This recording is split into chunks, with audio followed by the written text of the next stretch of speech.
Coconuts TV.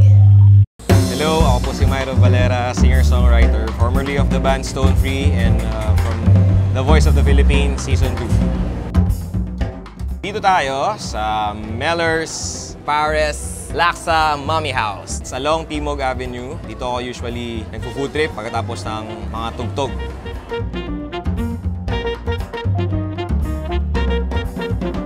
So ngayon, ang in-order ko ay ang Spicy Classic Laksa. Tara, kain na!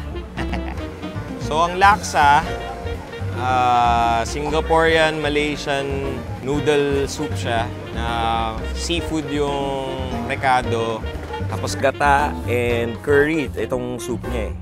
First bite, mamantakan mo muna yung noodles.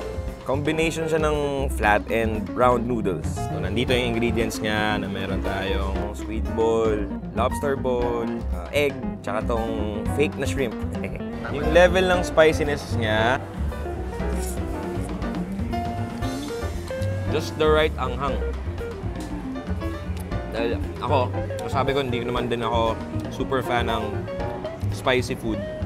Pero ito, na-appreciate ko siya. Sobra. Isang order rin ng pares. It's the #1 comfort food of musicians. You can ask any Pinoy musician. Magpo-food trip sila talaga after the gig, madaling araw, or after ng drinking spree. Pares yung pinakamabilis na i-serve. I told you, napakabilis. Tinawag siyang pares kasi nakapares ang ulam at kanin. Nagbibigay flavor talaga sa beef pares. Yung star anise, yung beef dapat di maglitid kasi lugi ka. Masasabi ko yung dito, yung pares nila dito, mas malaman rather than malitid.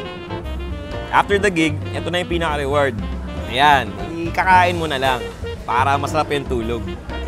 Sa halagang 80 pesos na pares at 125 pesos na laksa, solve na ako. Busog na.